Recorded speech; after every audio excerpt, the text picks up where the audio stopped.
Welcome to our live stream of high school sports. Please note that this broadcast is produced by an independent team of sports enthusiasts, and the views, opinions, and commentary expressed are solely those of the commentators and not representative of the schools, teams, or athletes featured. While we strive for accuracy, occasional errors or misstatements may occur. This stream is intended for entertainment and educational purposes only. Thank you for joining us and enjoy the show.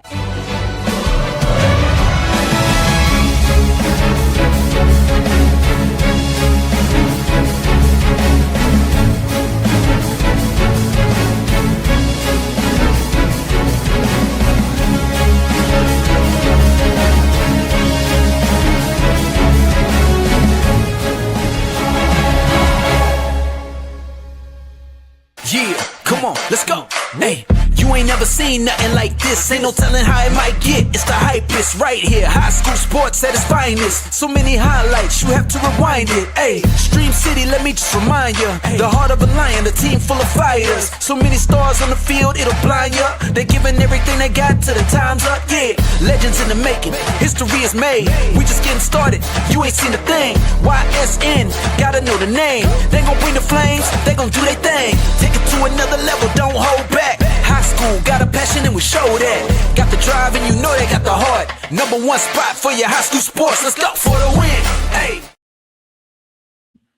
And good afternoon, ladies and gentlemen. Welcome to YSN Live. DJ Yoakley with you on this terrific Tuesday alongside the co-pilot, my dear partner, the 8-time best-selling author, world traveler, Grammy, Emmy Award-winning, as well as Nobel Peace Prize nominee. I can't wait to see those come out. I think they just came out, as a matter of fact. Did I win? I don't think you won, man. I don't think you took it home. Didn't. We'll have to try again next year. I know another guy that didn't take it home either. It's kind of BS, but we'll put that aside for another day, for a rainy day. Ladies and gentlemen, I introduce you to my friend, always and forever, Anthony Ronald Hartwig. What's up, Ronnie? Hey, we had an intro, so we're already better today. We're good. That is a big relief. Took the step. Because we promise that every day, and I'm not sure every day we come through on that promise. We not like the USPS. We don't always deliver. We don't always deliver. But today we did, and we're only 2 minutes and 50 seconds in. We got a great show for you today. Anthony, we have the newest 1,000-point scorer in the state of Ohio, in the country, really. Alyssa Brown will join us from Cheney. Excited for this. Way to pull that one in. Wow. Yeah, we got this one. Well, one, I got to give a shout out to Ty because he knew that it was going to happen. He had his thumb on the pulse. He knew it was going to be a big moment. He went to Cheney, got the moment, and I texted him before the game. I said, hey, if you can try to talk to Alyssa and see if she wants to come on the show tomorrow, and we kind of coordinated that, and then he said, hey, text me the link. We got her, and I was like, sure, let's go. So teamwork makes the dream work, man. Nobody's got a better team than YSN right now. We are swinging a hot bat. Mm-hmm. Hot bat. Ty Bartell, obviously, with a great call last night. We will, the hell with it. Why don't we just date? Because we'll let it play later as well. But ladies and gentlemen, here is the 1,000-point call by the Ty Bartell of Alyssa Brown. Entering the lane. Oh, what a move and a finish. There's the 1,000-point mark for Alyssa Brown, second player in Cowgirl history to do so, and she very well may be the last to ever have those honors.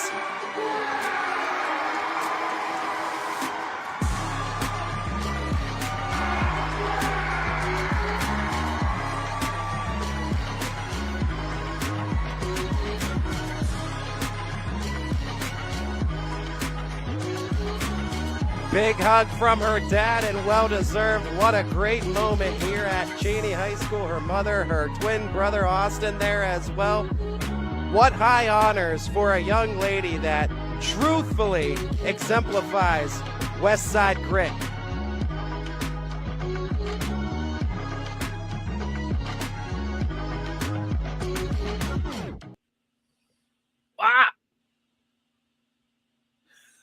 I don't know what I did to us. I don't know what I did. I know that it disappeared very quickly and it made me nervous. Congratulations to Alyssa Brown on 1,000 point score. And Ty made the comment, by the way. Very well may be the last time there's a cowgirl, only the second time in history, maybe the last time ever a cowgirl may hit the 1,000 point mark. Anthony, why would that be? Because next year, Cheney and East are combining to become the Youngstown City School Defenders. So there won't be a Cheney program in the same nameage that it would be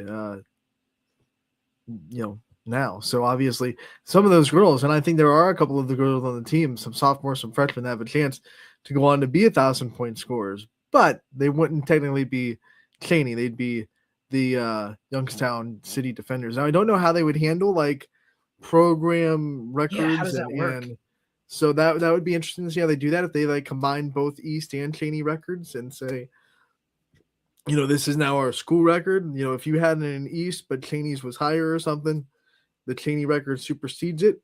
Because I think Alyssa Brown's on pace to also break the girls basketball scoring record at Cheney as well. So it'll be really interesting to see how that kind of works when they combine. But good future looks bright for Alyssa Brown, for Cheney this year, and then for Youngstown City Schools in the distant future. So let's play God for a minute. What would you do? What would you do if you were AD there and you knew that? I mean, I know what I would do, but I'm going to let you go first, just to humor me here. What would you do with the scoring records? What would you do with, because you can't, I don't know, man. This is interesting. You'd have to keep the you can't just say, hey, if you did it at Cheney, like that's out the window, or East. But at the same time, like I would hate to be that person to be like, well, you don't have the record anymore because someone from Cheney has more than you and now we're combined. It has to be one of those things where like the both of them are on the record books, but one of them has like they both have the asterisk and say this was done, during Youngstown East. This was done during Youngstown Cheney. I want you'd like to look back. I'm not a historian, but to see how they did it in like when they merged Warren Harding in 1991. Like, what do they do with that? Because those are both two pretty solid football programs when they merged in Western Reserve and Warren Harding. So how did they handle that whole thing? I'm sure there's precedents and things to look back at if you're an AD to say, like, how was it done in the past? What are some things that people have gotten right? What are some things that people have probably gotten wrong? And make the best decision. But I don't think you're ever going to make everybody happy in that regard either. I just think like the worst thing you could do is to say, hey, that record, we're going to start from scratch. That record means nothing now. This is obviously not the first time that they've merged these two schools. So it's I would be interested rather to see how they did it in the past. But for you, like, what year is Alyssa? Alyssa's a junior, right? Alyssa's a junior. So she'll be part of that first wave of lady defenders. So her name will be on the wall for 1,000 point score. You have to imagine, right? Under the defender mark or brand, right? But like, how do you? Let's say you have 300. Let's say you have 500 points. Okay, as a sophomore right now, you got 2 years left. You can get that 1,000 point mark, or do they delete the 500 points because it was done under a Cheney or East moniker? I am really interested. Stuff that I've never thought of until just now. I don't think they do that because, like, even when like if someone transfers in the middle of their career and they become 1,000 point scorer, I've always seen that new school count the points that they've scored the first 2 or 1 year in their They adopt career. the points. So they adopt the points and say, hey, you're in 1,000 point score in our school, even though technically in their career at that school, maybe they weren't at 1,000 points. So they can reference themselves as 1,000 point score in high school. It just doesn't necessarily mean it was the same high school. Right. That's interesting. Hey, best of luck, smart people. Figure it out. Figure it out. This is not what they pay us for. We just have to take postseason awards. That's all we have to do. And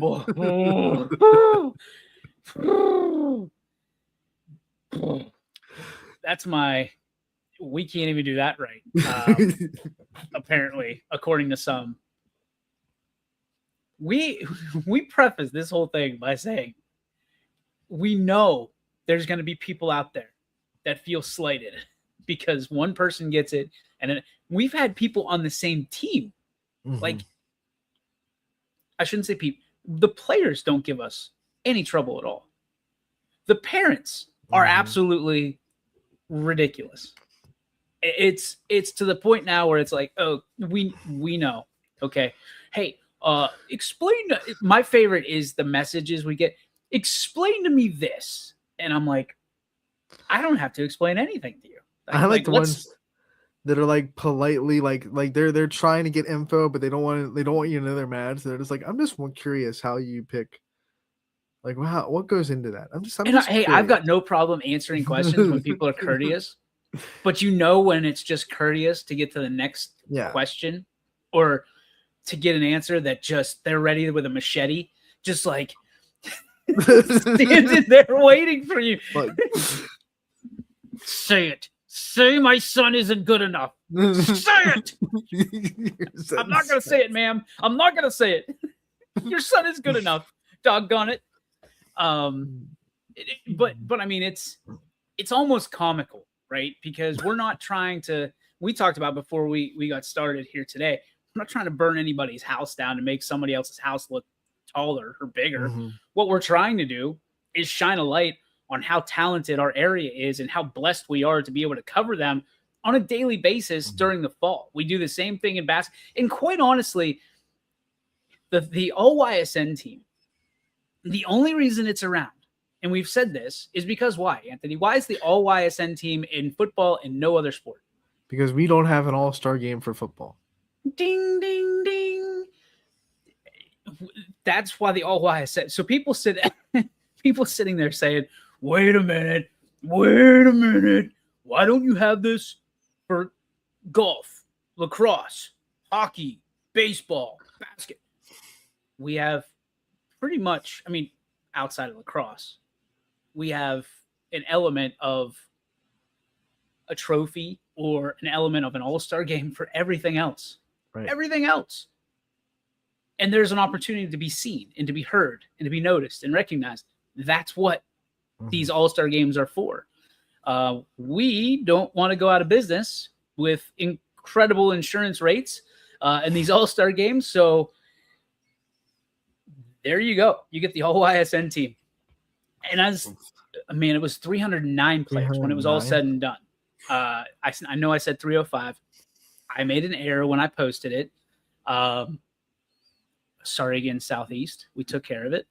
So 309 players recognized for football. And then from there, the superlatives, which all YSN offensive players of the year, all YSN defensive players of the year, underdogs of the year, coach of the year, kicker of the year, and then MVP. And team too, right? And team of the year.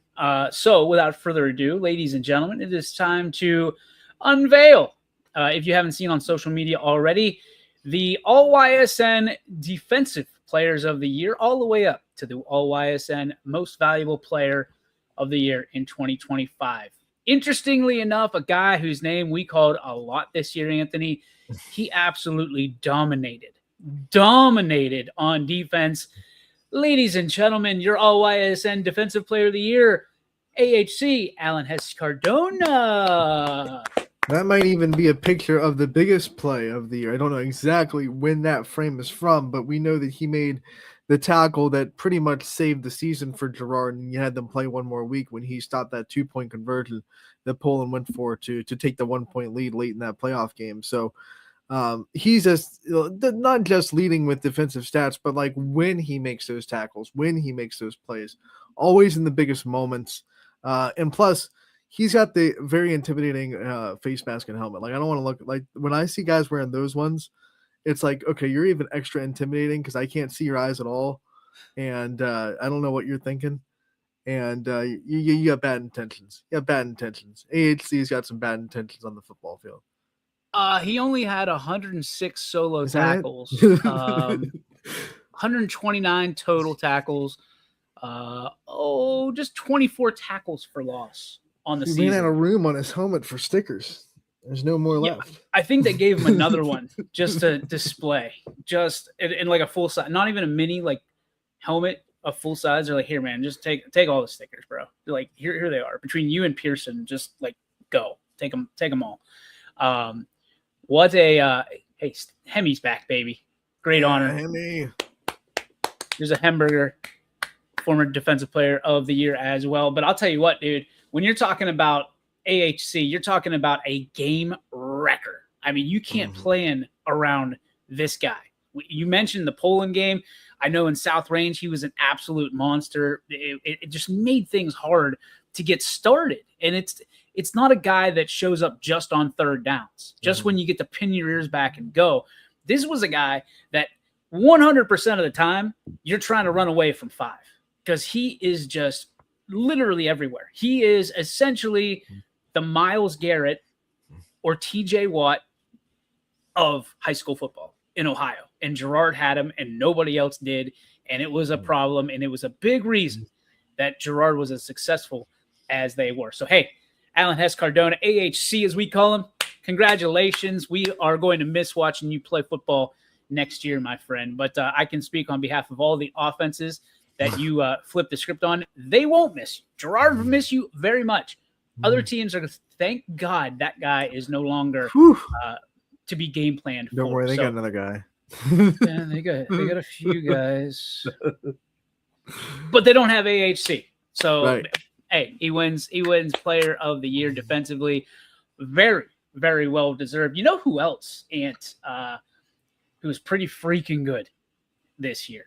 Like, really good. And when he was out of the lineup, you could certainly tell. And which is, to me, the overarching reason that this guy was co-defensive player of the year. Hey, you didn't have to go far. Still in the NE8. Pano Zipolita. Dude, unbelievable from the linebacker position. And he could have easily been in fact, he was in the candidacy for most valuable player across the board because of what he can do on offense. Well, here's what I'm going to tell you about Pano. This guy, he was like, his motor is just always on. It is like when you turn the blender on, you just let it roll and try to get a smoothie or whatever. Like, his motor is go, and it is. I mean, he's got a Hemi inside of this human being. Somehow the Zipolitas put a Hemi motor inside of a human being and churned out this football player. Because by God, is he not just an incredible tackler.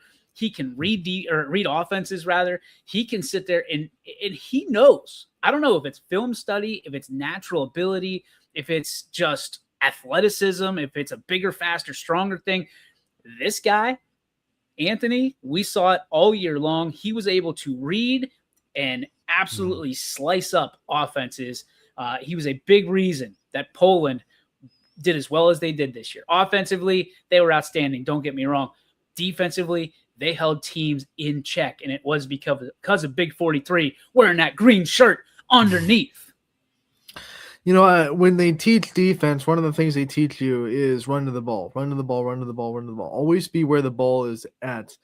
And it feels like even maybe if he didn't get first contact or he wasn't the one getting the tackle, you always kind of saw him pop up in the play, in the screen. He was always kind of where the ball was going, and he always knew exactly where the ball was going to go. You never saw him out of position. You never said, well, man, he ran the wrong gap there, or he wasn't even close to the ball in that play. He always just found his nose to the football, which is the hallmark of a great defender, especially in the linebacker position. Always just finding a way to get yourself in the play. And that can pay dividends, even if, like I said, if you're not making the tackle, if the guy fumbles, you're there to recover it. If he breaks your teammate's tackle or the teammate, can't get him down immediately, you're there to clean it up.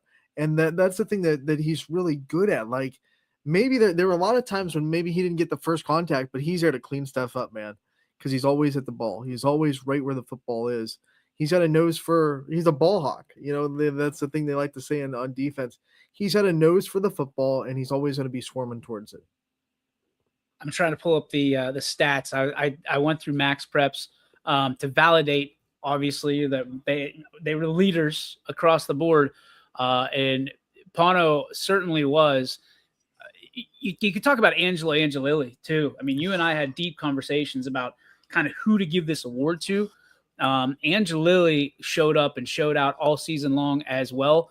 This was very hard, but when you look at the defensive statistics of what Pono Zipolita was able to do, it's I mean, tackles alone, he had 82 tackles, 9 tackles for loss, which is almost, I mean, the second is Angelilli, which is at 57. So you had almost 30 more tackles than the second on your team. And, you know, we're going to talk about it with the MVP, who is pretty impressive on both sides of the football. But when you're thinking about game changers defensively, Zipolita is, I mean, is as good as it gets. And you when saw it when he was out of the game.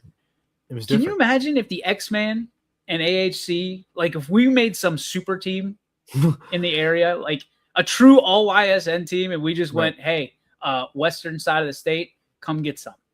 I think if we took those 309 players and said, hey, we'll take you guys and you get the best 309 players in any region, any state in the country, and we'll take you on, I'd be stoked for that game. I think we win.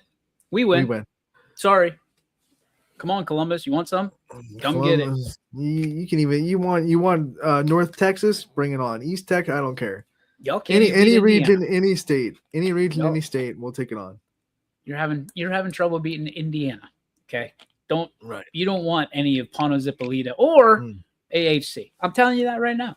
I'm taking them 100 times out of 100. 100 times out of 100. And we haven't even talked about offense yet. Ronnie, we haven't talked about hey, Pono.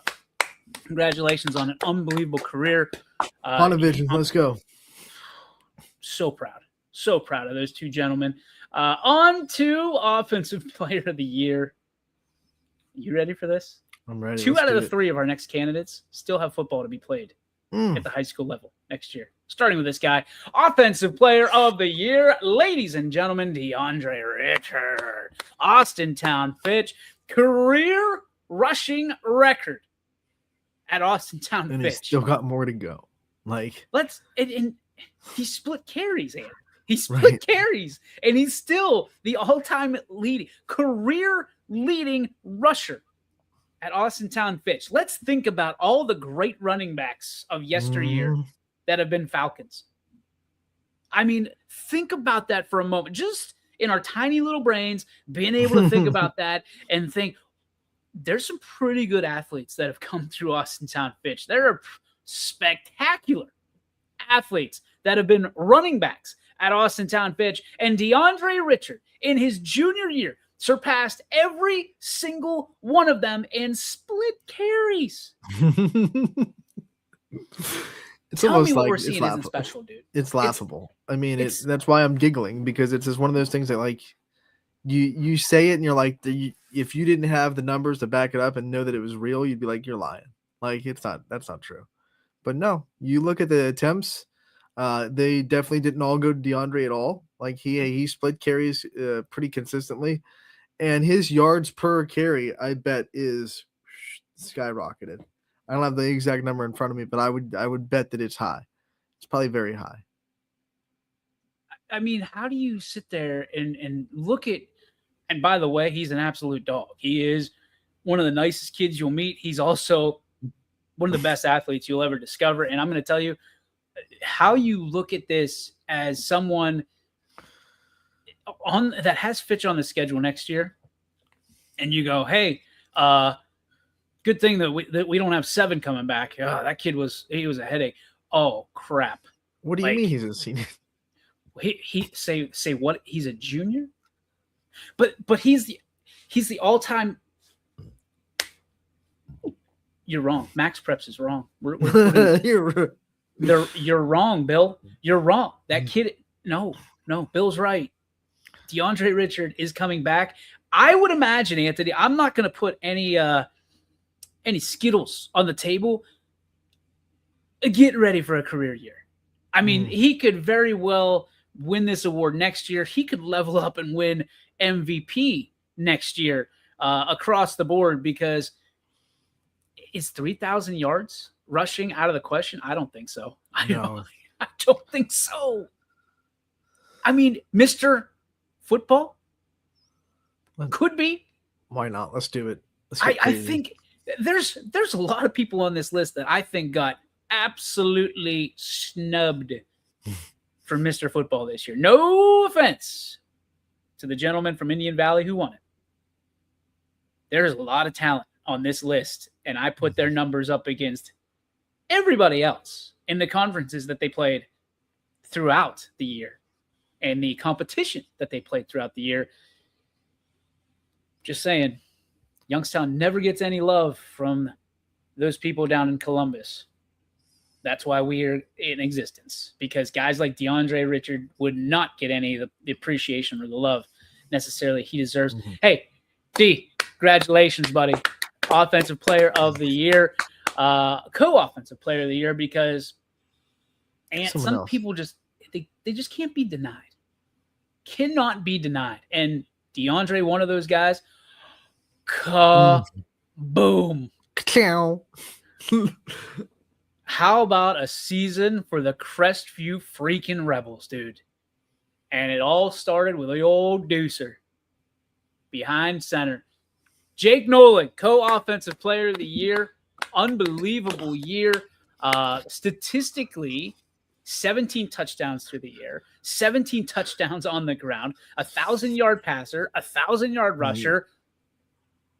What else do you want? Like, if you're sitting there and you're seeing this black and gold flash just pass before your eyes on defense, who was it? I don't know, but he's number 2.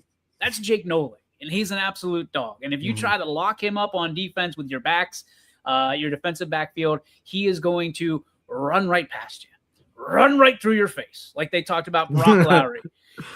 And if you try to rush this just incredible passer, he's got more touch than Dr. J. He's got a better spiral than Peyton Manning.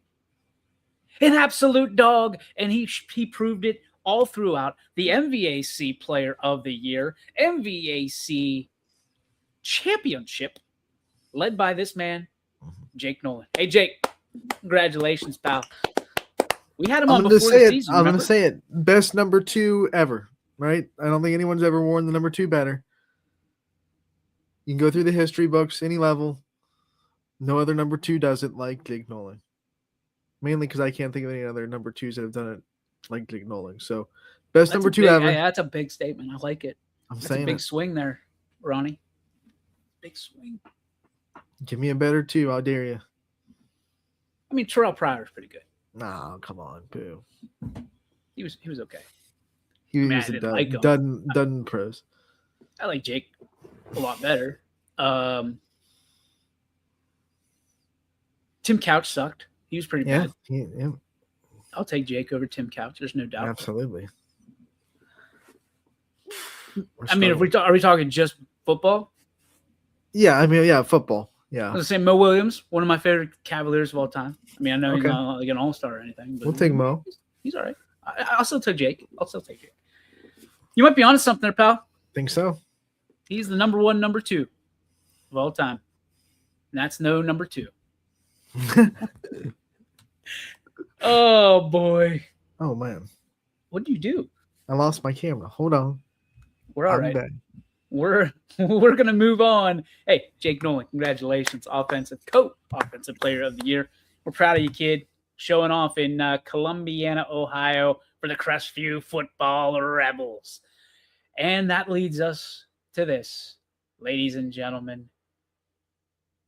The one, and people look at this, these are all kind of MVPs in their own categories, but there's one person that exemplifies most valuable player. How do we choose our most valuable player over Offensive Player of the Year, Defensive Player of the Year, X, Y, and Z, right? How do we do that? It's very simple.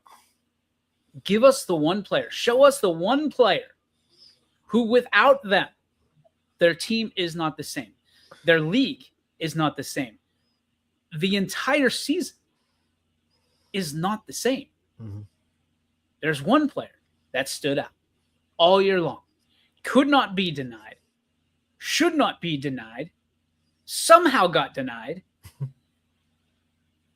and we weren't going to let that happen. Ladies and gentlemen, your most valuable player for the All-YSN team, 2025, a sophomore from Girard, Ohio. Ladies and gentlemen, A.J. Pearson. Here I am saying the best number 2, and our MVP actually is wearing. I number wasn't 2. going to say anything, Anthony. I was not going to spoil the fun, and you absolutely dookied all over that before we even got to it. That is straight dookie. No offense to Jake Noling at all. Anthony just stepped in a cow pie the size, literally as big as Rolled you can in make it. I'm all over the tires. You can't get out. It's in the treads. You're never getting it out. If you go ahead and rewind just a little bit, when you made that statement, just watch the face, because it just goes blank. Because I'm sitting there looking at the next graphic going up, and I'm thinking to myself, "Oh, I will be honest. In my head, like for some reason, AJ Pearson wore number 1, and that graphic went up, and I was like, "Holy crap, he's number 2." Hey, I want to tell you something real quick in front of, and I mean this with all love, but we have to say it in front of the world. Your head was wrong on this one, pal. Like way long, and I'm trying. Like we're trying to soften the blow a little bit. I was pulling out Mo Williams. As soon as of it all came up, I was people. like, "Oh my god!" Yep, that's a great call, Ant. We're really appreciative of your dynamite journalism on the number 2. We'll be better tomorrow. God, we hope so. All right. All right. How did we come to the conclusion that number 2 was number 1? Well, Anthony, let's start here. He had over 3,000 yards passing. He had a, 1,400 yards rushing, over 1,400 yards rushing. He had 58 touchdowns. He had 108 tackles, 14 tackles for a loss. He also had a QB rating, 71% completion rate, QB rating of 144.6. Ladies and gentlemen, offensively and defensively, AJ Pearson was an absolute monster, a nightmare to defend, a nightmare to try to get past. He'd blitz you, he'd play you in coverage on defense, and you throw for over 3,000 yards. Are you freaking kidding me? In high school football, you're throwing for over 3,000 yards? Yeah, you are. And you're also running for another 1,400 yards. Dude, AJ Pearson, we talked about it with Greg all year long. We tried not to make this season about AJ Pearson, but damn it, did he make it hard? Because this was the season of Pearson. And I don't think he's even scratched the surface on how good he can be. In fact, when they lost to Cardinal Mooney, I would imagine AJ Pearson is training right now doing push-ups and spelling out Cardinals every single rep, because he is properly jocked. And boy, does he show up each and every Friday night. And a lot of times the spotlight shines on him and he spits in the face of whatever spotlight is shining because it's not big enough. He constantly outshines everybody on the field every Friday night. I know he's a teammate first guy, but dude, you are a dude. We haven't seen numbers like this, leadership like this, and a freak athlete like this since a guy named Bo Brungard, and look what he's doing at the next level now. AJ Pearson, hell of a year, kid. We're so proud of you. What a and even if you don't like Girard, unlike Derpy, who loves him, if you don't like Girard, you have to sit there and just be flabbergasted. Look it up. Flabbergasted by the numbers that a sophomore quarterback puts up. AJ Pearson is a absolute dog. What say you, Ronnie? Well, there's literally nothing you can say that would, like, there's no holes in his game. You can't say, well, he's not good at this, or Well, he struggles when he's on in this side of the ball, or he can't really do that. Like I don't know. Like if you're trying to dispute that he's the MVP or the best player in the YSN family, we have a lot of talent. We have a lot of talent. You can say the guys like could be on the podium with him, but I would be hard pressed to say that you think that someone deserves it more than him. Maybe you can say someone should stand next to him, because they're just as talented or they had a really good season, but you can't say someone's over him because it's just you just did the numbers. It's ridiculous. It's like someone was up there in the Gerard press box with the controller just going spin move. Okay, juke. Okay, 99-yard touchdown. Put the controller down. Oh wait, no, we're gonna go on defense. Hit stick. It's like he was controlled by a controller. It was Dude's video a game type 99. numbers. Madden He's a 99 99. overall. I mean, and you don't have that. I oftentimes ask guys like Sam, guys like Greg, you, Ty, if we had a fantasy draft every year on YSN, who would be the number one draft pick? Who would fight for that draft pick? I think Next year across it'd be the- AJ Pearson. across the board, unanimously, everybody this year said AJ Pearson. And it's one of those things you go, Mhm. that's dangerous, man. But think about Because- it this year, because he would have been a sleeper going into the season. Like if someone Oh. someone Yeah. snuck in to get him in like the third round or whatever, they would have made bank in that fantasy football league. A lot of Skittles. I'm sure a lot of Skittles would have been had. They'd be Which, by tasting the the way, rainbow fantasy for a high long school time. football would be absolutely awesome. Mm. Probably illegal as hell, but Well, would if there's be no money involved, I feel like you're fine as long as you don't put money on the line. that Just would be fine. electric. We got to figure out if that's legal. If it's legal, we got to do it next year. Think about a YSN fantasy football draft. Oh, Like a company wide, you have to track it Yeah. all year. Yeah, I like it. I like it. that'd be awesome. Hey, just give Swinehart something to do like that. I know, what right? does he got going He on? needs I mean, more on his plate. He's probably He's- watching this going, you. Oh, you sacks of subs. Ugh. We're about Well, to it's probably not legal. That's the good thing for Swinehart. But bad thing is now it's in our heads, and somebody else is going to be like, "Hey, you hear what YSN was talking about fantasy football Yeah. for high school?" Hey, AJ, we're proud of you, kid. Unbelievable season. The worst kept secret, I believe, in all of superlatives this year was who our all-star, all YSN MVP was going to be.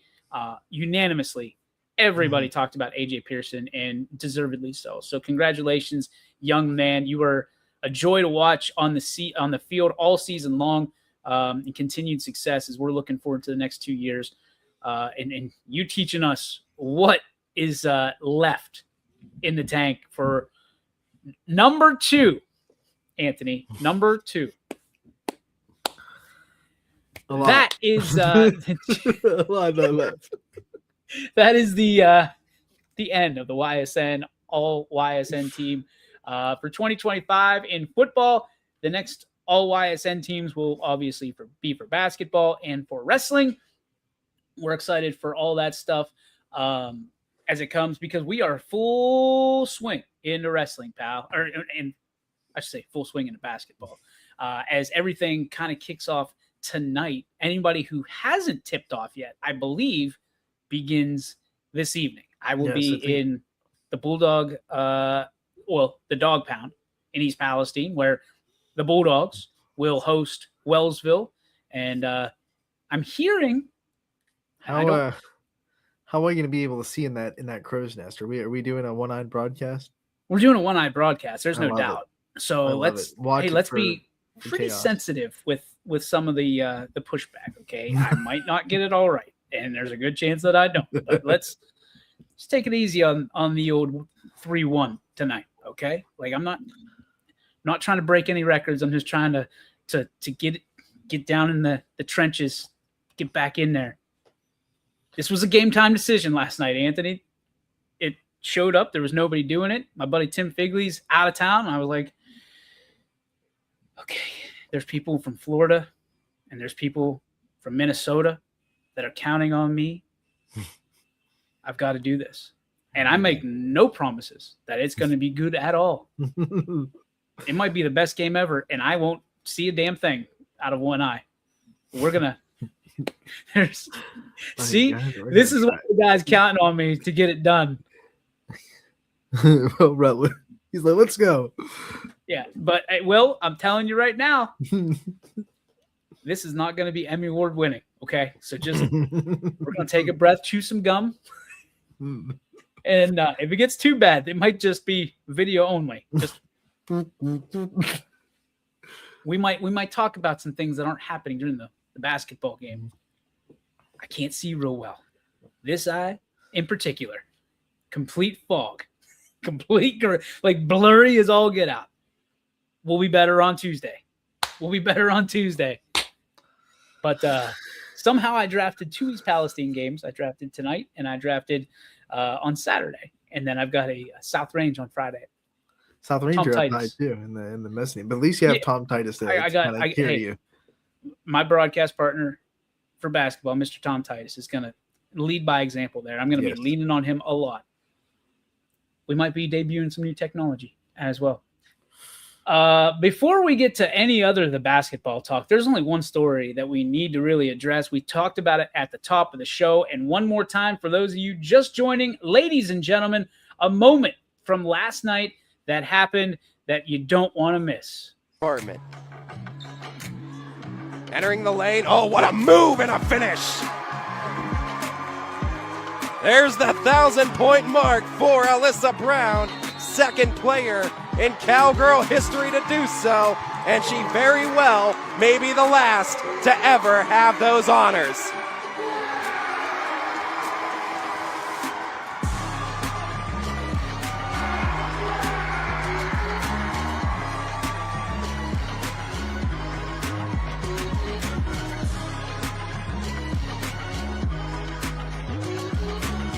Big hug from her dad, and well-deserved. What a great moment here at Cheney High School. Her mother, her twin brother Austin there as well.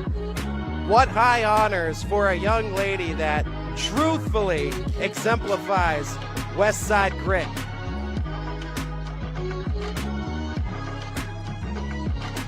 Ladies and gentlemen, at this time, we bring out the brand new 1,000-point scorer, the second of all time to do it at Cheney, and perhaps the last one, as Ty just said, a junior for the Cowgirls. Ladies and gentlemen, Alyssa Brown. What's up, champ? How are you? Uh-oh. We better? Can we get her? Mic test. Can we hear you? Oh, no, we can't hear it. All right. We're going to coach you up here, okay? Jump out, come back in. We don't have a way of testing your microphone. You might be able to test it on the before you get into the actual kind of thing here. So give it a shot. Just real quick, hop back in, and I don't know if I can do an intro better than that, Alyssa. I'm sorry, but we're gonna try. So we'll see you in a couple minutes, okay? We're gonna pop you out of here. We'll talk about you very nicely, and then when you're ready, pop back in, okay? Dang it. Technology, man. What are we doing? StreamYard sucks. StreamYard sucks. We were hot right there. We were swinging a hot bat. Good intro. We had the video all queued up. Beauty about this, we can clip this in post. That's technology. That's journalism, folks. Take that. And when you think about Alyssa Brown, when you think about the young lady that we're about to talk to, obviously we're going to talk about you're probably the last one to ever score 1,000 points at Cheney. What does it mean to you to be the last? What does it mean to you to be only the second to do it? I mean, that's got to be going through her mind before that shot even happens, don't you think? I think so. And I think it was probably something that even going into this season, I think because she was so close to it going into this year, she kind of knew. Okay, 1,000 is coming this year. What am I going to do to mentally prepare for it, and what's going to happen when I get it? And like Ty also alluded to in the broadcast, she is on pace to also break the program scoring record this year as well. That's coming. So when you talk about like greats, when you talk about someone that has taken that Cheney program that before she got there, was in a very dark spot. There were a lot of struggles going on in Cheney's girls basketball. Alyssa shows up on the scene, and now all of a sudden, Cheney is not a place where you can go and say, we're going to get a win tonight. It's a place where you're going to go and you're going to get a dogfight when you go to Cheney and try to play them in girls basketball. You're going to be contested, and you're going to be contested on both sides of the basketball, on both sides of the floor. I remember the days where, Cheney said, you know what, just cover our boys. We're good. They didn't want to be seen on YSN. Right. And now they are must-see streaming every single time they take that gym. And this young lady is a big reason for it. Trying out the audio again, ladies and gentlemen, the newest 1,000-point scorer here in the state of Ohio, only the second to do it at Cheney. Ladies and gentlemen, Alyssa Brown. All right, she's muted. Unmute. Can we unmute? Can we hear you?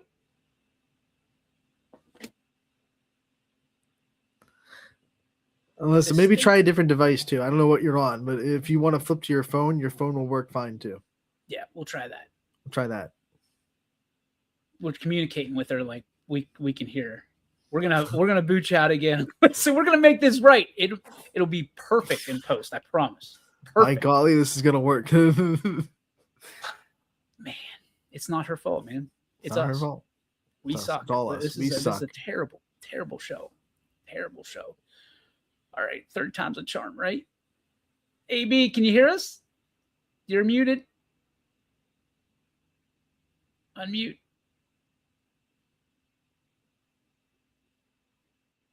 Oh, wait. There's another one. I hear AB? stuff. Hello? You got it. We've been waiting so long to talk to you. You wouldn't believe this. There was an imposter for like 3 different times popping in. We could see her, but we couldn't hear her. There's only one, Alyssa Brown, 1,000 points. AB, talk to us about what that moment was like for you. That had to be so gratifying to have that and share that with your entire family. Oh, it was amazing. A lot of athletes in my family, and nobody was able to get that goal yet. So to be able to be the first, it felt amazing. And it's really great to be able to accomplish something like that. So I just feel great.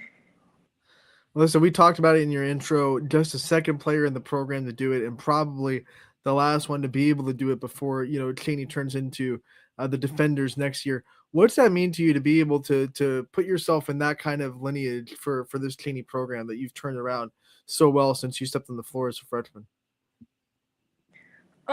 It's crazy to me. It's a big high school. A lot of people who've been here. So to be on the second and most likely to be the last before we transition, it's wonderful, amazing feeling. Was there a moment during the off season that how many points were you off when you started the year? Like 12, something like that? I'm not really sure. I was really focused on it a lot, and I put a lot of pressure on myself, so they wouldn't really tell me.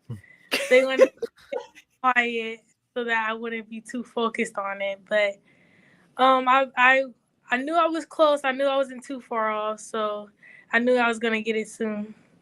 You're only a junior, and you've eclipsed the 1,000-point barrier. Obviously, you are a role model to so many young girls looking to play basketball, not only just in the inner city of Youngstown, but all across YSN. You've been the poster child for girls basketball, sharing that with Addison Rhodes over the last couple of years.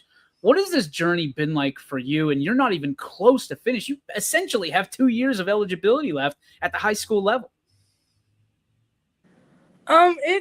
It's amazing, to be young and gifted, and my atmosphere has been amazing. A lot of supporters, and I know people text me every day, give me good luck messages, telling me how they look up to me and stuff like that. So to be able to be a role model and so important to so many people, it feels almost like it's just amazing feeling. Listen, my favorite part of that highlight that we showed of your 1,000-point was the giant hug that you and your dad shared after the moment. What was that like for you to be able to not just share that with him, but your family, to have them all there, your twin brother? Obviously, they mean so much to you, and they've meant so much to your success. What was it like to be able to just kind of release a little bit in that moment with them? My dad's my biggest supporter. He likes to call himself my twin. But to be able to share that moment with them, to be there, to have them right by my side, it's like a blessing. Austin, he's my biggest supporter and my biggest hater. So to have them out on the court, put that chain on me, it felt amazing, a wonderful feeling. I was just going to ask about Austin. I mean, we know he's one of the best basketball players in this area on the boys' side of things. Also, great trash talker from what I hear, which I love. You said he's one of your biggest supporters, one of your biggest haters. How much trash talk do you guys have, and how often you guys go one-on-one? Oh, it's nonstop trash talk, but the one-on-ones, we're not allowed to do one-on-ones. A lot of arguments happen after that. So, it's just a lot of talk, not really showing much, but just talking, comparing stat books, comparing differences, just going back and forth. It's almost every day. That stat book looks pretty good in your favor right now, if I might say so myself. So you got that going for you. Ant, what do you got? Well, I just want to know, like, the last straw. What was that last one-on-one where they said, you know what, no more, we can't have this anymore? What happened in that last moment? Actually, it was when we were really young in the backyard, and a fight almost broke out. So we just had to put an end to that so that it's be calm. Very competitive on both ends. So you were gonna throw hands with your brother? Oh, absolutely. Oh my gosh. It's the trash talk. The trash talk gets me there. How much? Okay, so we know that you trash talk your brother. I mean, girls basketball is a little bit different. Now, maybe it's just us that we don't really associate trash talk with girls hoops, but is there a lot of trash talk out there? And who's been some of the surprising talkers over your career that you've been like, oh, that's pretty good. That's pretty good. Or made you laugh because it was pretty good?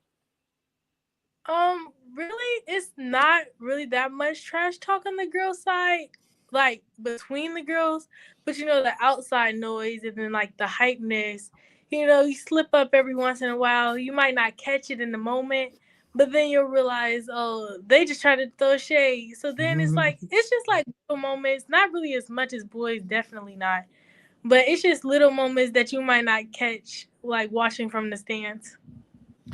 DJ said it, you're a role model because of what you've been able to do for this program, and you started as a freshman. So what kind of advice do you give to, I know you have a couple of freshmen on the team that mean a lot to this program right now. What are you giving them? What kind of advice are you giving them about what you went through your freshman year? Just working hard, not being scared of whatever comes your way, just trying your best. At the end of the day, that's all we can really do. So just keeping their mind focused, remembering what they want to accomplish, and setting the goal and reaching it. Alyssa, what was your biggest challenge, going up the ranks per se, and with the basketball? And what's one thing that you thought, hey, I'm pretty good at this, and you haven't had to work necessarily as hard, but I'm really focused in on what that biggest challenge is and how you overcame it along the way? I think the biggest challenge for me is really myself. I'm very competitive, very I want to be the best. And so putting all that pressure on myself probably was the biggest challenge for me. But knowing that it doesn't come right away, or you have to put in the extra work, it made me realize that it's not as complicated as I made it on myself. So just keeping calm and staying focused that was a big challenge in the beginning. A lot of heated moments for myself that I put on myself. So, yeah. There's a lot of things that you're going to be remembered for when you graduate. There's a lot of postseason accolades. There's a lot of stats. There's a lot of records that you're going to have. What do you want to be remembered for the most? If you had to pick like one thing that would stick in this program, in this school, after you graduate, what would you want it to be? Being fun. I love to make people laugh, and I play around a lot. It might not show on the court, but with my teammates, I do play around a lot. I do like to have fun. So being a funny person, I feel like is one of the main things I want to be remembered for, because just to be a good friend, a good role model to different people. You've talked about your supporters a lot, and I'm sure you're absolutely just being.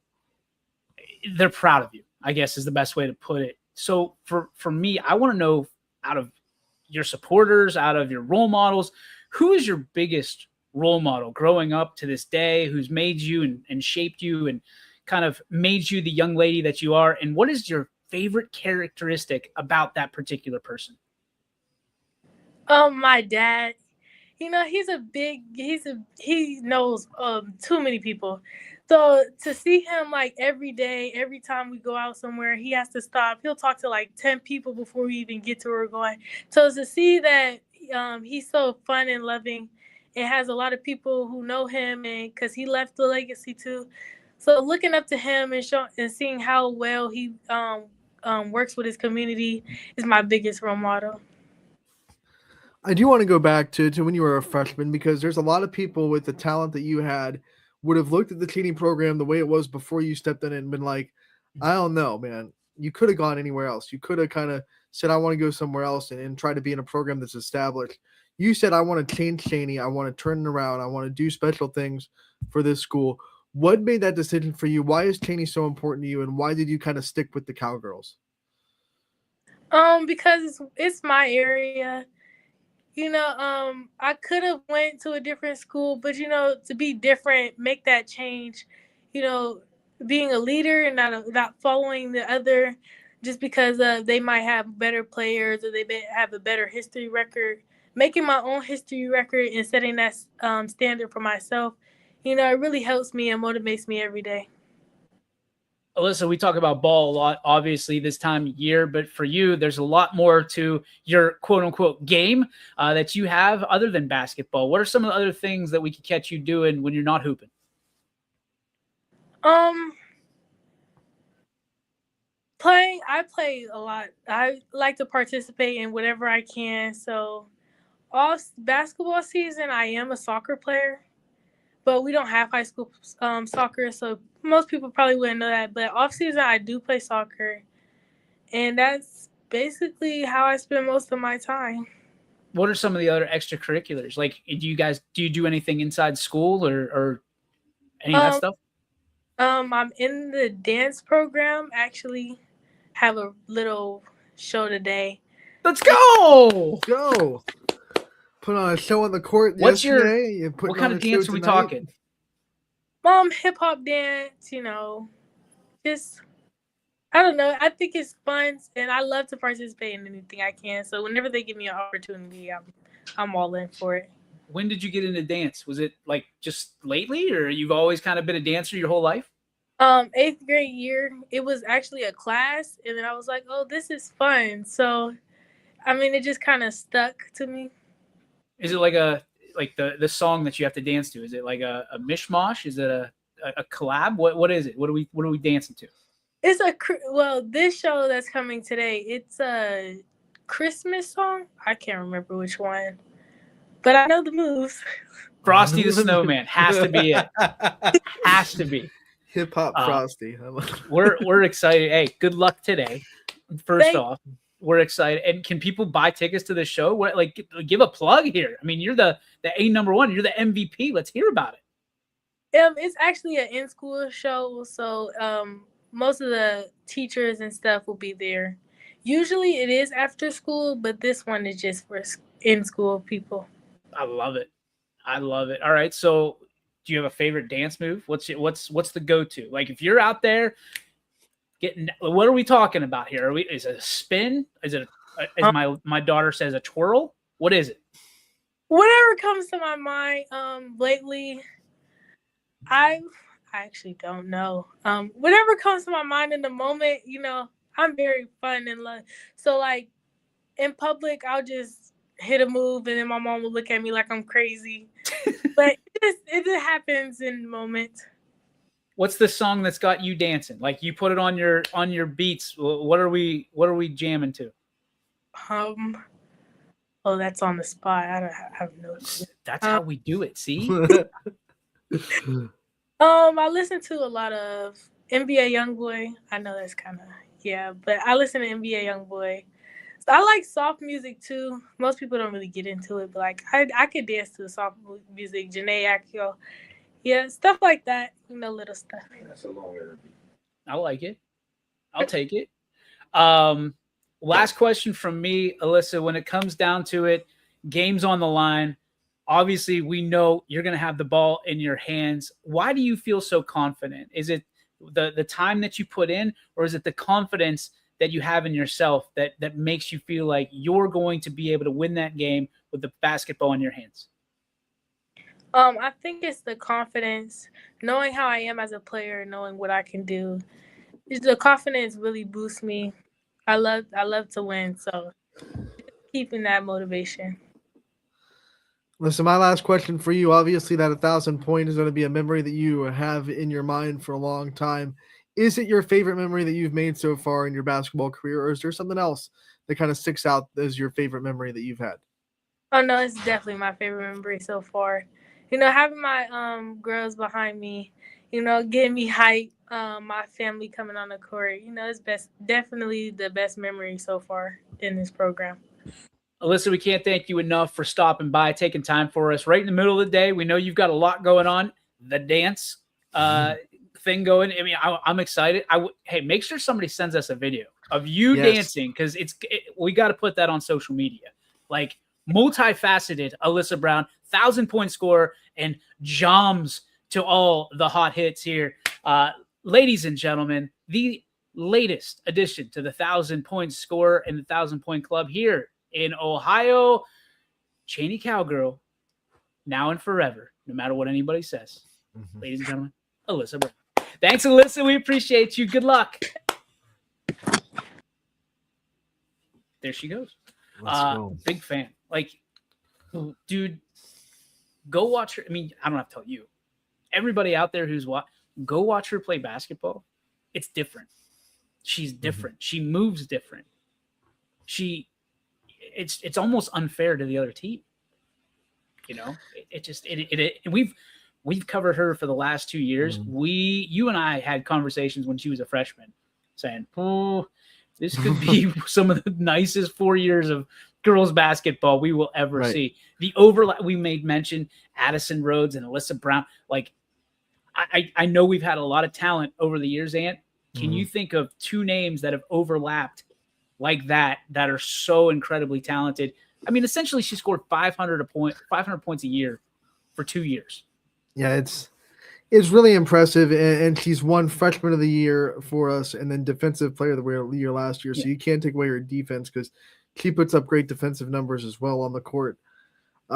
It's just those two are on a collision course when you talk about what we're going to have to talk about postseason for the superlatives. It's a hard word. For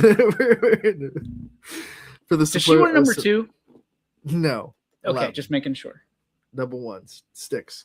So yeah, we're gonna have to have some discussion. There's some other players out there too that are kind of, Sullivan Sandy every game this year has been in the 20s. Yeah. Addison Rhodes is averaging over 30 points per game right now. She's Alyssa pretty Brown's okay. doing what she's doing. So there's some lot of talent vying for positioning. And when you talk about, in the past, I just remember the one that comes out, Izzy Lamparty and Jackie Grisdale at the same time. That was something else. And they had to go up against each other twice a year in a rivalry in the NE8. So those two are the ones that come to mind, but I'm sure there's a couple others on boys and girls side. There was been like two really great players that are both just doing great things that we've had to kind of, go through the weeds to decide, who's going to be that MVP. Well, the benefit for Alyssa is, like, next year she's pretty much the odds-on favorite, I would imagine, right? Right. Because Addison Rhodes, this is her last road, of high school. Then she's off to Fairview.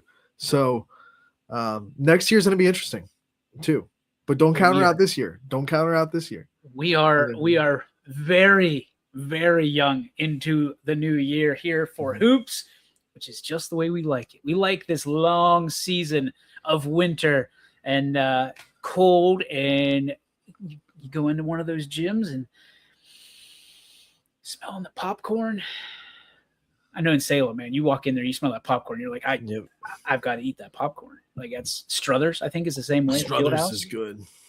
So I guess what we're trying to say is enjoy the winter season, ladies and gentlemen. I just went to Lisbon last night. They're smart. They have the concession stand as you're walking into the gym, so you have to pass it before you get into the gym. That's smart marketing right there. Yeah, it's you got your attention has to go. Oh, there's a concession stand. Jim loves the hoodie. Okay, thank you very much. Feeling pretty good. That is nice. Feeling pretty good. We are 7-6. Much to the dismay of the entire NFL, because they're crying about a non-touchdown pass when their guy doesn't even catch a ball. So, and here are the Ravens just sitting there like the Chiefs at 6-7. 6-7. I'm very excited for where we are on YSN. Like this is part of my favorite time of the year on YSN. You transition out of football. Football is a monster, like that. I'm just going to save it for my spark, because there was a moment last night, Anthony, my blood pressure went through the roof because my wife caught something that I didn't even think about. Let's get to the sparks. It is the Joe Dickey Electric What's Your Spark, presented by Joe Dickey Electric, because I can wait no longer. I have to talk about this spark. Joe Dickey Electric, I guess they are everything electric. I don't know where I was going with that. They are everything electrical, and just like YSN, they are available to you 24/7, 365 on the web at DickeyElectric.com.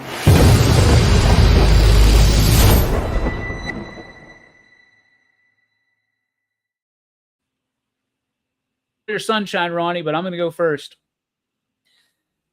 These football games are enough. Okay, I love the Manning cast. I love the add-ons that they're trying to do. A couple years ago, they did Toy Story. They did The Simpsons. Monsters Inc. last night. They sure did, Anthony. For the Super Bowl. They sure did. And you know what really ground my gears, however you want to pronounce it. What time does Monday Night Football start? 8:15, 8:30. Mm-hmm. What time do most kids that would watch Monsters Inc., like, I don't know, a 7 and a 4-year-old, what time do you think they go to bed? 9 o'clock. Whoa! 8 o'clock. You're getting warmer, pal. Jeez Louise. 7 o'clock. 7:30 is when you want them to go to bed. They probably don't go to bed till about 8 o'clock. 8:15 kickoff for Monday Night Football last night that they did the Monsters Inc. football game, which both the kids were super psyched for. We didn't give them a day because it started at 8:15. And then throughout the entire broadcast, yes, Sarah and I watched a snippet of it. Throughout the entire broadcast, they're like alluding to children. They're like, "Oh, kids, no children are watching that at 9 o'clock, 9:30, 10 o'clock, 11 o'clock." It ticked me off, dude. I was heated because they've done it before, and they're like day games, 4 o'clock games or whatever, 1 o'clock games. Here's the caveat. Unfortunately, like, obviously Monsters Inc. is a Disney IP. Entity, yeah. ESPN is the only one that Disney owns, so it's the only one they can do, and the only game they have is Monday Night Football.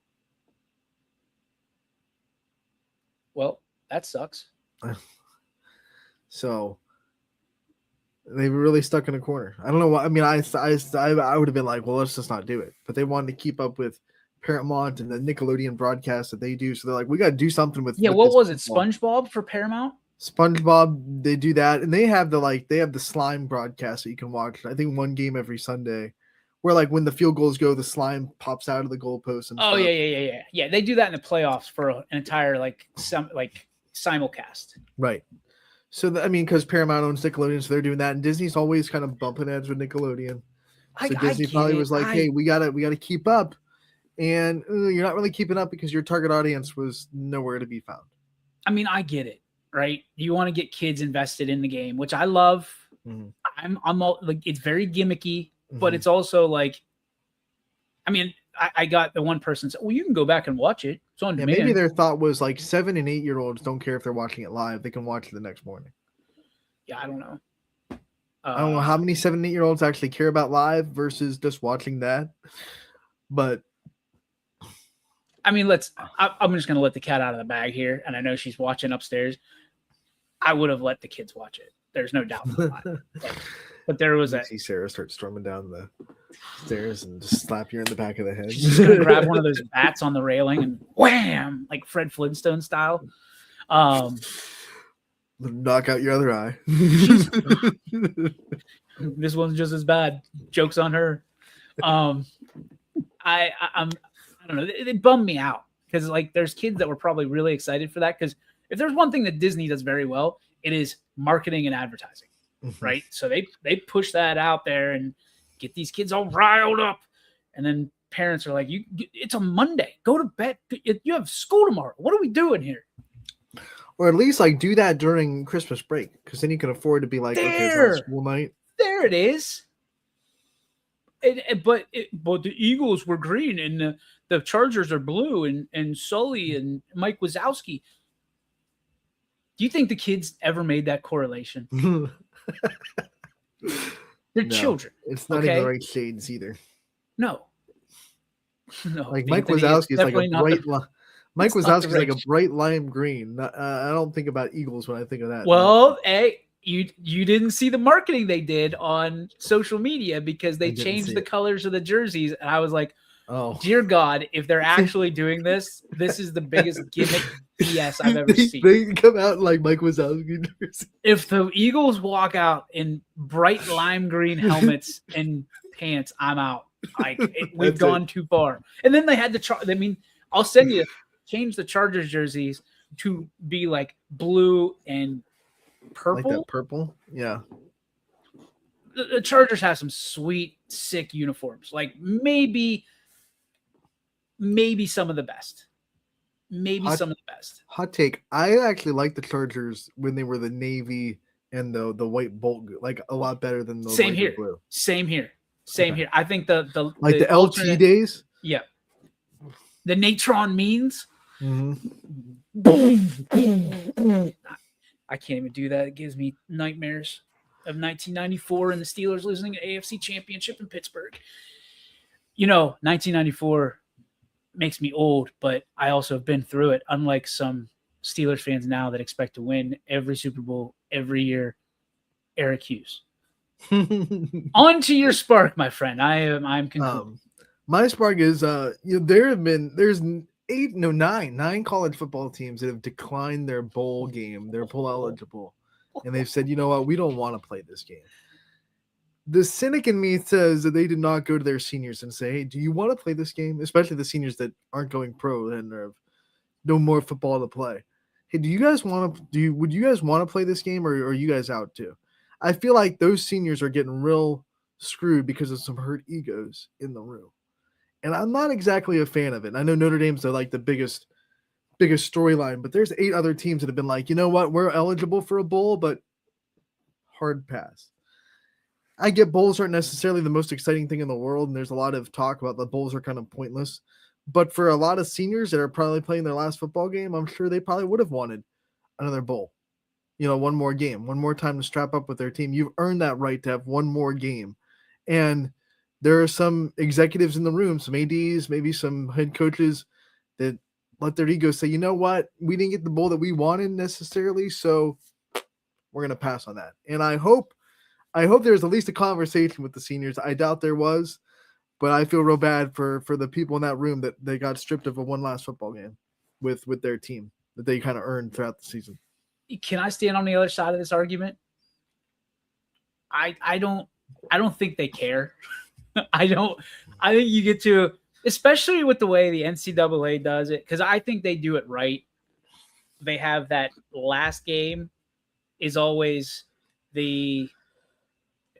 usually, I would say 80% at minimum is that rivalry game, right? Mm-hmm. And usually the teams that are going to bowls are the teams that are winning those rivalry games the most times, right? You go out as a winner of that rivalry game and you're like, all right, we're done. Like click. Because most of those guys that are beat up, through 12 weeks of a college football season or 13, whatever it is nowadays, and they're not getting drafted, they're like, you know what? It's a good career. I signed up for this. I'm still getting paid. I get my education and I keep my knees, because I think and this is just a caveat, that last game, can you imagine going out that last game just because it's the pomp and circumstance, and then you blow out your knee, and then you're looking at like a year of rehab, and you're not even playing anything anymore, and you've got to walk funny the rest of your life, or like it's. I get where you're coming from. Don't get me wrong. I understand it. I feel it, because I'd love if they all just said yes to these bowls, but like, I'm mixed on Notre Dame. I get where, the part of me, if I'm a leader, is, okay, screw you, because you don't want us. We checked every box that we needed to check to be part of this, and just because we're not in a conference, you're kicking us out. We're first one. Sorry. You had us on this for how many weeks, and then we're out because that was real shady. The ACC wasn't represented. And hey, remind me real quick, Ant, did Miami win the ACC? No, they didn't even get into the ACC championship. That's weird. Yet they jumped over everybody. Right. That's what got me. Like, Notre Dame was in that spot the week before, and neither team played. And then all of a sudden Miami's there, and it's like, wait, what just happened? BYU's got a bitch, right? Like, at least BYU lost, and at least but they're sitting there like, Alabama got blown out too. What the heck? But and then you got Vandy, Alabama's bride, and Vandy didn't play those ones. At least they didn't, like, Vandy didn't play, but Vandy's sitting there like, Miami didn't play either. What the heck? Bingo. It's one of those things. It's why no matter how big you make the playoffs, you're always going to have those teams that are just out of it that are like, well, what the heck? We did this. So anyone that's sitting there like, well, we should make it 16 now. Stop. Anthony, 12 is by far enough, because now you're getting James Madison and Tulane in there. If you got 16, they'd be like, well, we got to put North Texas and Cincinnati in there too. It's the only, and people sit there, and this is why it scares me, because you look at the OHSAA and you look at the NCAA, and they're pretty on par with each other. Like, you can see, because that the poor dude that was up there on Sunday before NFL started, I forget what his name is, Hunter something or other, and Reese Davis was giving him the business, and it was he asked the same question like 4 times, because this guy just kept dancing around. Oh, it was so bad, and like, you could tell that he probably didn't agree with what was going on at all, but he's the guy that was the head of the table quit earlier this season. Right. And then this guy gets appointed. He's like, oh, great. Super. This interview's great. This sucks. So like, now you've got this situation where if we make it, and I know you said it, what they're doing. They're leveraging for more teams to be in the college football. Why do you think they want more teams to be in the college football playoffs, Anthony? Why would they ever want that? More teams, more money. More money, more problems. That's what I'm going to tell you. I was going to say rest in peace, Sean Diddy Combs, but he's still alive.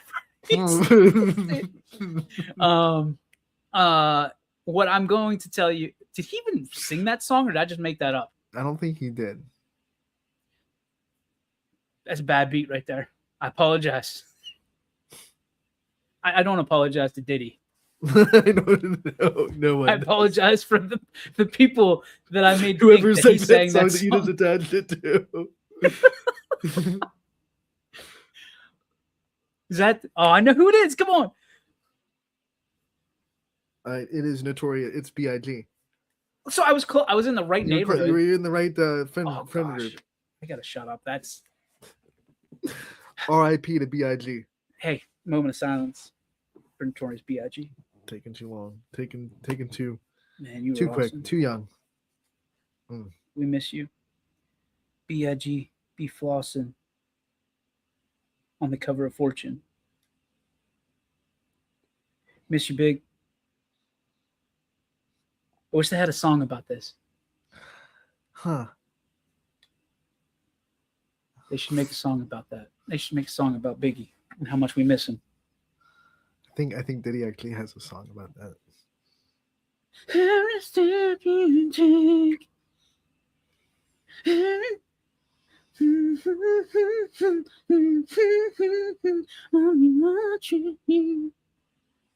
I think they say I'll be missing you though. I think they mixed that I'll be up. missing you. It's a they're what's it? They're sampling a song that was, Bobby Havrilla said Mace, so he was. Bobby, you were way off. What do you say? Mace sings. Oh, I think Mace sings, "Can't stop us 'cause we're close to the edge." that was Happy Feet. Lose our head. I can't. I might be wrong on that too. Anyway, basically what we're saying is the NCAA sucks. So there's that. Go. Who are you rooting for in this? Look, you can't go on Reels or Instagram without people just like trashing the crap out of JMU and Tulane. I hope they win a game. I hope they just go out there and they win a game, just so they can say "screw you" to all the people that said we don't. Are they belong in? here? They're in. They're both in.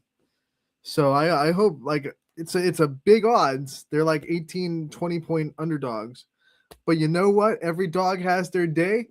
And boy, do I really hope that they just stick it to all the people that are just like absolutely throwing dirt on them all week. Just how trash these teams are. I hope they go like, you know what? Screw you a little bit. Screw you. We earned our spot here. We're gonna win a game. So it'd be awesome. Well, that was an awesome speech, Ant. But Jim speaks for all of us. Hey, you know what? They said that about Here we go. Appalachian State too. Bobby knows all about that. Where you at, Bobby? Where's Appalachian State?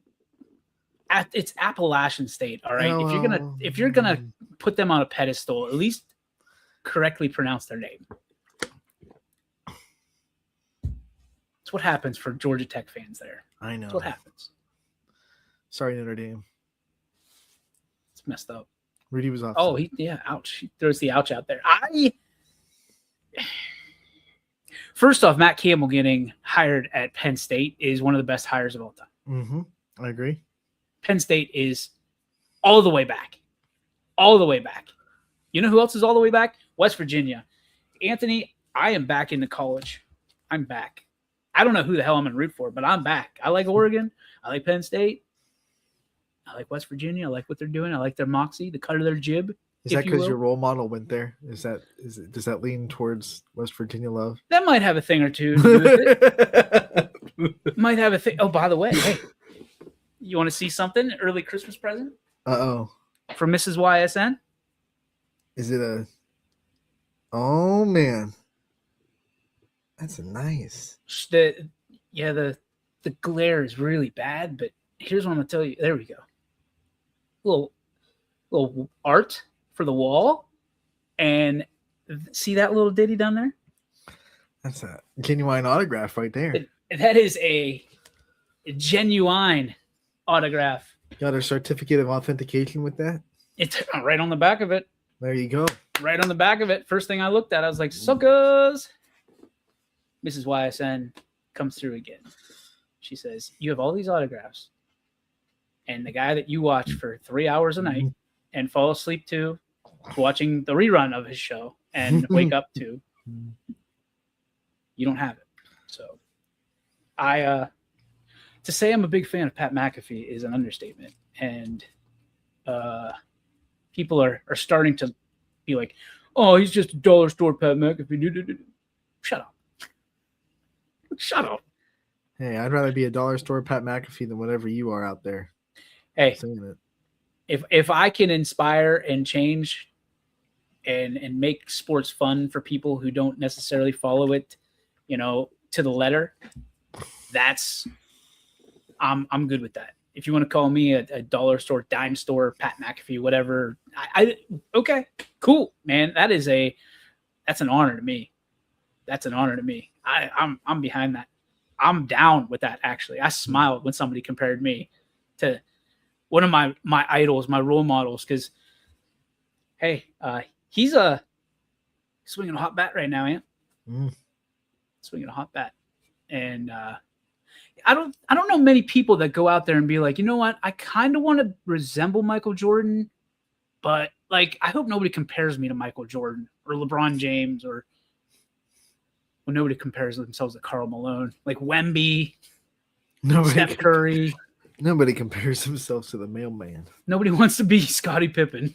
No, God. That guy's just like Scottie Pippen.